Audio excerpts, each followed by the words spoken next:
Miqueias capítulo 6. Todo mundo achou? Amém? A gente vai ler do 1 ao 8 primeiro e depois do 9 ao 16. Tá bom?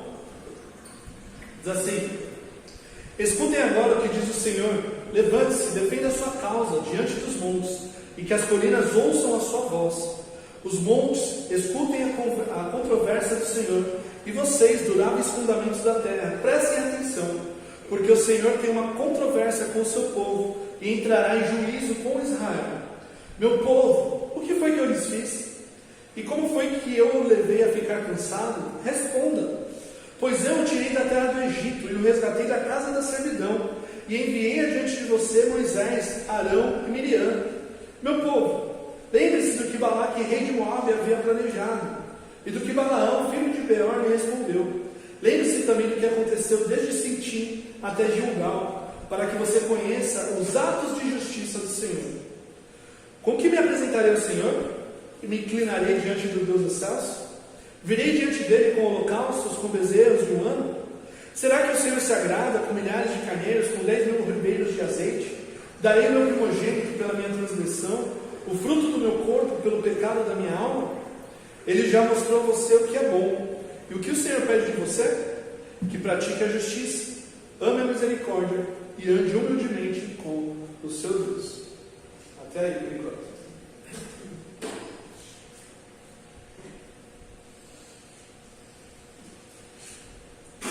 O capítulo anterior foi um capítulo de refrigério, né? Foi um capítulo de promessas do Senhor de restauração, do tempo do Messias, de quando ele viria a reinar sobre Jerusalém, quando ele estabelecesse seu reino, aquilo que a gente acabou de orar na oração. E agora o capítulo 6 ele muda a esfera, ele muda o ambiente. Agora é um ambiente de julgamento. Deus está chamando o povo de Israel para um julgamento, onde vão estar de um lado o Senhor e do outro lado o povo. E o Senhor, nos versículos 1 e 2, está chamando os montes, as profundezas, os fundamentos da terra, as colinas, para servirem como testemunhas do que vai acontecer, né? Isso se chama personificação. É como se ele estivesse considerando os montes, os fundamentos, como pessoas, como testemunhas do que está para acontecer, né? Que ele fala assim: escutem agora o que diz o Senhor, levante-se e defenda a sua causa diante dos montes, e que as colinas ouçam a sua voz. O Senhor está chamando Israel para esse embate e colocando os montes e as colinas como testemunhas para ouvir o que vai acontecer. O que Israel tem para acusar o Senhor?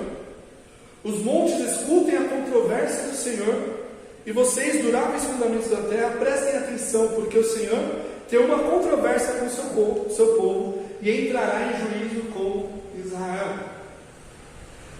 Então, está os dois, um diante do outro, e o Senhor está falando para o povo: a gente tem um problema, porque vocês estão me acusando de coisas, e eu estou acusando vocês de coisas. Vamos resolver esse negócio agora. É um embate. Lembra quando que em outro momento isso acontece? Que é bem parecido isso aqui. Jó. Né? Jó vira para os amigos dele quando está falando: quem dera ao Senhor ouvisse a minha voz, quem dera o Senhor se apresentasse diante de mim, para que eu pudesse defender a minha causa diante dele. E aí o Senhor aparece diante de Jó. E o que Jó faz? Fica quieto. Porque o que ele pode falar? O Senhor aparece para Jó e fala: eu vou falar e você vai me responder. E aí o Senhor fala, e aí o que Jó fala? Eu não vou falar nada, eu não tenho o que falar. Eu vou calar minha boca, falei demais já. Vou ficar quieto. E aqui, né, a gente tem esse embate de novo, Deus e Israel. E olha, o primeiro que fala é o Senhor, versículos 3 a 5. Ele fala assim: meu povo, o que foi que eu lhe fiz? E como foi que eu levei a ficar cansado? Responda. O que foi que eu fiz de errado para que vocês se aborrecessem comigo? Para que vocês se cansassem com aquilo que eu pedi de vocês? O que foi que eu fiz? O que aquilo que eu dei para vocês aborreceu vocês? Responda. Versículo 4: pois eu tirei vocês da terra do Egito, eu resgatei da casa da servidão, eu enviei adiante de vocês Moisés, Arão e Miriam. Não foi suficiente que eu tirei vocês lá da terra do Egito? Não foi suficiente que eu trouxe vocês para essa terra que manda leite e mel? Eu enviei vocês Moisés, que liderou vocês durante 40 anos.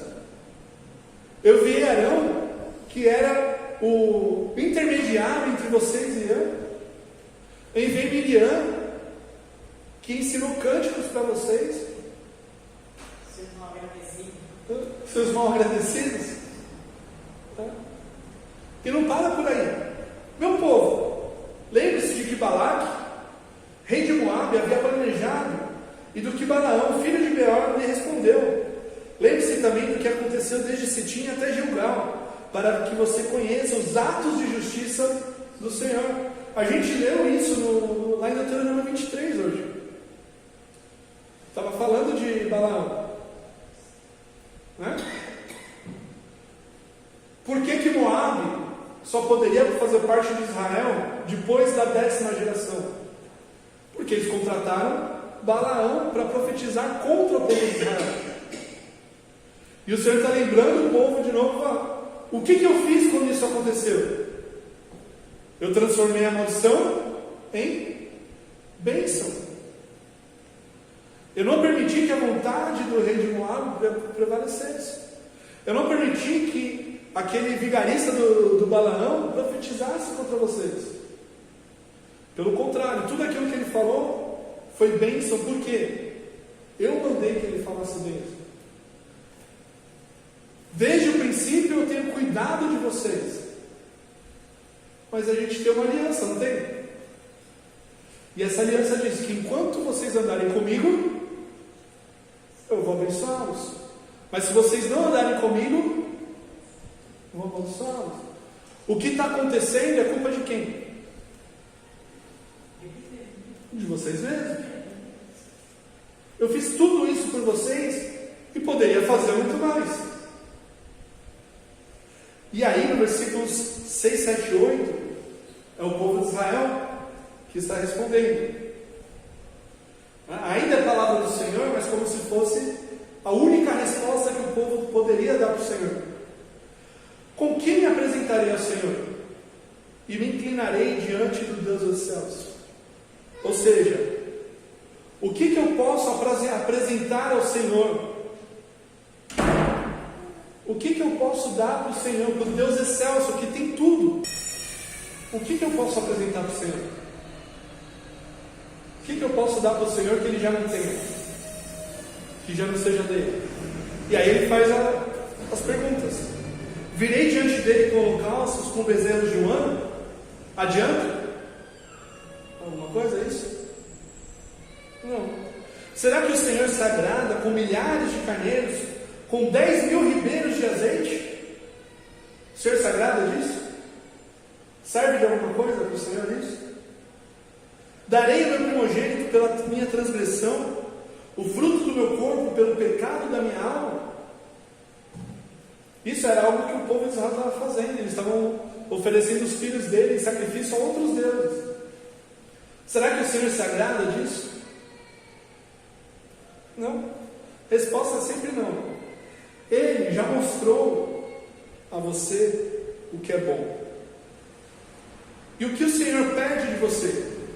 O que o Senhor quer de você, povo de Israel?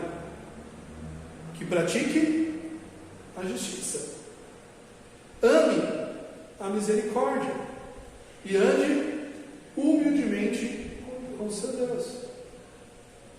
Que era tudo o contrário do que eles estavam fazendo. Eles não estavam praticando a justiça porque tudo aquilo que eles faziam era roubar. Ele vai falar mais para frente sobre isso. Eles não amavam a misericórdia porque eles não agiam com misericórdia com ninguém. A justiça era deturpada. Não agiam com misericórdia com ninguém. E andavam orgulhosos daquilo que eles conquistaram, daquilo que eles se tornaram. Porque eles se tornaram ricos, se tornaram poderosos por causa da injustiça e por causa da falta de misericórdia, da impiedade. Oi? Tirando dos que já não tinham.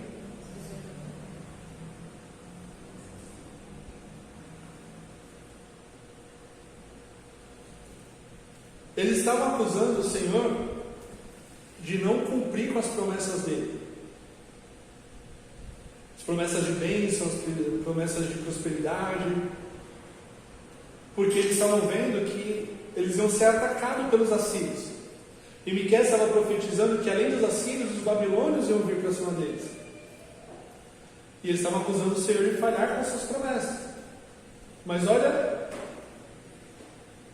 o que o Senhor está falando. Vocês só têm que andar com justiça, misericórdia e humildade. E vocês não são nada disso.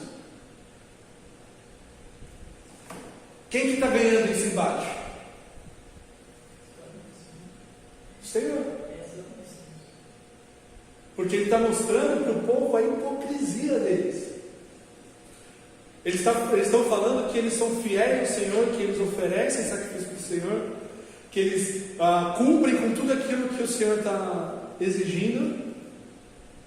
Mas lá em Isaías, que é contemporâneo de Miqueias, logo no capítulo 1, o que o Senhor fala? Os sacrifícios de vocês eu odeio. As festas de vocês eu abomino. Tudo aquilo que vocês vêm para oferecer no altar não vale de nada. Por quê? Porque não tem justiça, misericórdia e humildade. Quando Davi pecou com Batseba e depois se arrependeu, o que ele falou no Salmo?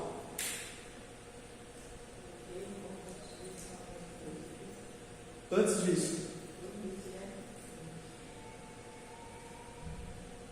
qual Salmo? 51. Sacrifícios e ofertas não te agradam, porque se agradasse, eu traria, mas o coração quebrantado e contrito, o Senhor se agrada, o Senhor não desprezará. O Senhor não vê o que faz, mas por dentro dele. Sim, no coração. Na verdade, o Senhor exige as duas coisas: o coração e a atitude, a prática. Mas a prática sem o coração não adianta. E não existe coração sem a prática. É o que Tiago vai falar, lembra? Tiago 2: me mostra a sua fé sem obras, que eu mostro a minha fé pelas obras. É isso, é a mesma coisa. O meu coração, se o meu coração está cheio de Deus, o que eu vou fazer? A obra de Deus. Mas se o meu coração não tem Deus, as minhas obras são mortas. O povo estava num estado espiritual lamentável. E agora, do versículo 9 até o 16, Deus vai mostrar isso. Como que eles não estavam praticando a justiça, a misericórdia e a humildade. Olha só. A voz do Senhor se dirige à cidade, E a verdadeira sabedoria é temer o seu nome. Ou seja, quando o Senhor está falando, todo mundo tema. Todo mundo dá ouvidos.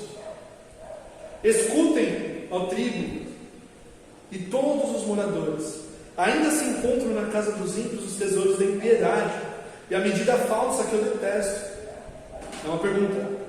Ainda se encontram na casa dos ímpios os tesouros da impiedade e a medida falsa que eu detesto? Poderei eu considerar balanças desonestas e uma bolsa com pesos adulterados? Porque os ricos da cidade estão cheios de violência. Os seus habitantes falam mentiras e a língua deles é enganosa. Assim também eu passarei a feri-los e os destruirei por causa dos seus pecados. Vocês comerão, mas não ficarão satisfeitos. A fome continuará nas suas entranhas. Tentarão pôr os seus bens a salvo, mas não conseguirão preservá-los. E aquilo que preservarem, eu entregarei à espada. Vocês irão semear, mas não colherão nada. Vocês esmagarão as azeitonas, mas não se ungirão com azeite. Pisarão as uvas, mas não beberão o vinho. Vocês observaram os estatutos de Omri e todas as obras da casa de Acabe, e andaram nos conselhos deles. Por isso, farei de Jerusalém um lugar desolado, e dos seus moradores um objeto de vaias, e vocês terão de suportar a zombaria dos povos. Dos versículos 9 até o versículo 12, o Senhor mostra como a justiça, a misericórdia e a humildade não estavam presentes no meio do povo. Escutem a tribo e todos os moradores. Ainda se encontram na casa dos ímpios os tesouros da impiedade e a medida falsa que eu detesto? Aquilo que vocês ganharam de modo injusto, de modo impiedoso. Vocês adulteraram as balanças e lucraram com isso. Vocês cobraram juros e lucraram com isso. Vocês oprimiram os mais pobres e lucraram com isso. Poderei eu inocentar balanças desonestas e uma bolsa com pesos adulterados? Porque os ricos da cidade estão cheios de violência, eles não agem com misericórdia. E os seus habitantes falam mentiras, e a língua deles é enganosa. Quando os ricos e poderosos são ímpios, a injustiça reina, a misericórdia falta, não existe, e o orgulho prevalece. É isso. Quando as pessoas se afastam de Deus, quando as pessoas querem fazer a sua própria vontade, querem se enriquecer, querem ser melhores em cima dos outros, é esse o resultado. Os ricos e poderosos esmagando os mais pobres e necessitados. Mas olha a palavra do Senhor, versículo 13, contra essas pessoas. Assim, também eu passarei a feri-los e os destruirei por causa dos seus pecados. Não ache que isso vai ficar desse jeito. Não pense que vocês vão ser assim para sempre, que vocês vão prevalecer para sempre sobre os necessitados, que vocês vão conseguir escapar com seus pecados, porque eu vou vir destruir todos vocês. É muito interessante ver que nos exílios, no exílio da Síria e no exílio da Babilônia, quem ficou na terra foram os pobres, porque a Babilônia matou os nobres, aqueles que ficaram contra eles, matou o exército, levou uma multidão para o exílio. A gente já falou que essa multidão que foi para o exílio foi considerada abençoada pelo Senhor, porque lá eles prosperaram, eles construíram casas, casaram, tiveram terreno. Só que os pobres que ficaram na terra depois do exílio receberam terras, receberam vinhedos, terras produtivas para trabalhar e viver desses lugares. Terras que pertenciam a quem? aos ricos e poderosos que estavam atacando os mais pobres e necessitados.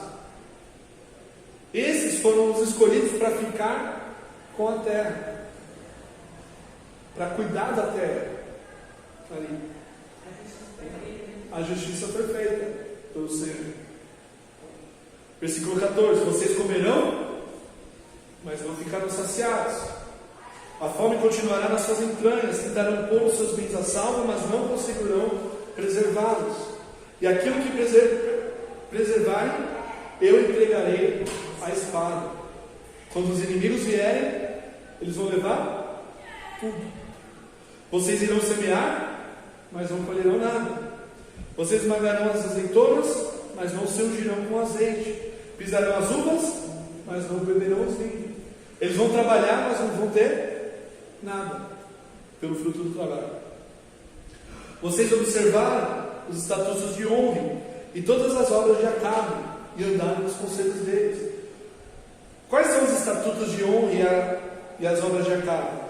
Os conselhos de Acabe, da casa de Acabe. Omri é o pai de Acabe. E quem foi Acabe?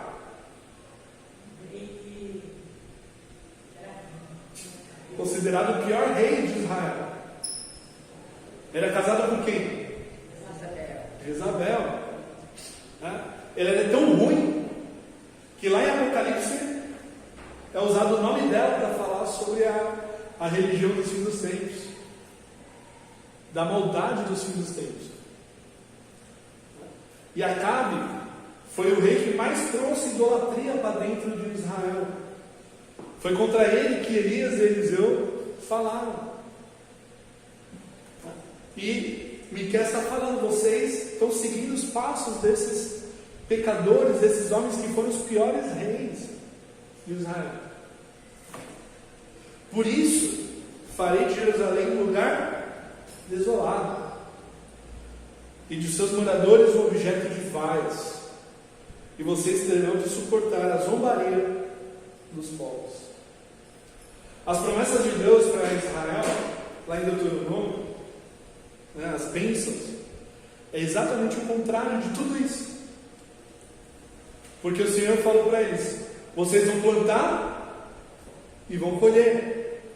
Vocês vão ter que construir armazém, vão ter que construir celeiro para guardar tudo aquilo que eu vou dar para vocês, de tanto que vai ser. Mas agora é exatamente o contrário. Vocês não vão ter o fruto de nada. Os inimigos vão vir e vão roubar tudo de vocês.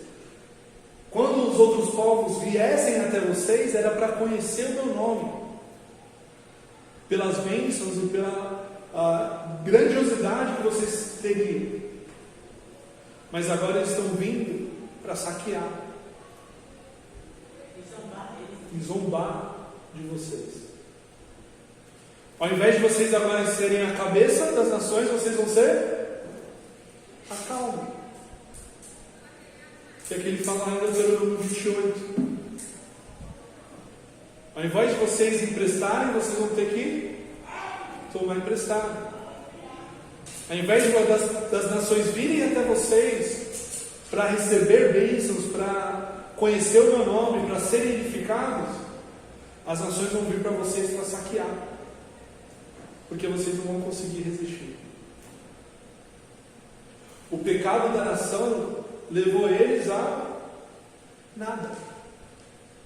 Eles não tinham mais exército, eles não tinham mais quem os defendesse, porque como o Senhor prometeu, Ele fez. E Ele tirou a mão de bênção sobre Israel e enviou os inimigos para punir e para disciplinar o seu povo. E agora?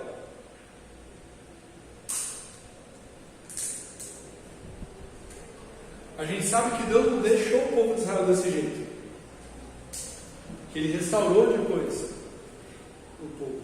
Capítulo 7 vai falar sobre isso no final. Por causa do nome dele.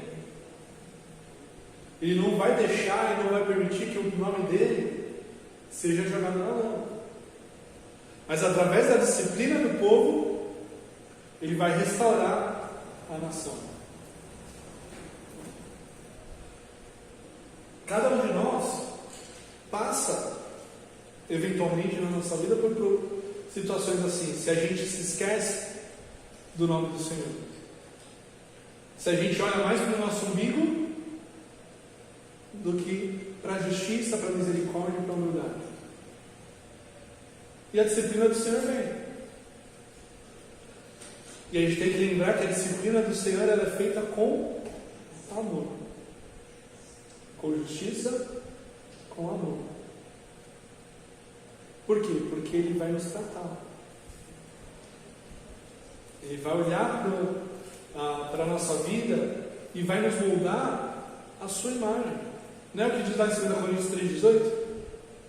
Todos nós, com o rosto desvendado, contemplando como por espelho a glória de Deus, somos transformados de glória em glória, a sua própria imagem, a qual vem pelo Senhor, que é o Espírito. E como a gente tem visto na IBD, nos cultos de quinta, de domingo também, tá? O tratar do Senhor na nossa vida é constante e em alguns momentos é bem doloroso. E a gente tem que estar disposto e aberto para ouvir a voz de Deus e entender o que Ele está querendo falar com a gente. Que parte da nossa vida, que parte do nosso orgulho Ele está quebrando? Qual que é a injustiça que a gente está cometendo? Com quem a gente não está agindo com misericórdia? E aí, Deus vai trabalhando, vai moldando o nosso coração até que a gente seja transformado. E a gente está sendo transformado. O Espírito Santo tem trabalhado em nós, tem nos edificado, tem nos mostrado a verdade. Nós vamos ver eles face a face. E um dia vamos ver face a face. Esse é o nosso propósito. Amém? Ontem estava dando aula de grego lá no seminário e a gente estava estudando o texto de Hebreus 12. Né? E o que diz Hebreus 12? Portanto, visto que temos a nos rodear tão grande nuvem de testemunhas, livremos-nos de todo o peso e do pecado que tenazmente nos assedia, olhando fixamente para o autor e consumador da nossa fé, Jesus, o qual, pela alegria que estava proposta, suportou a cruz e a vergonha, e agora está sentado à direita do trono de Deus. Corramos com perseverança a corrida que nos está proposta. Amém? Alguma dúvida?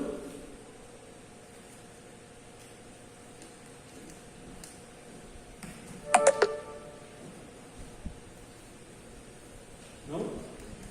Pode demorar?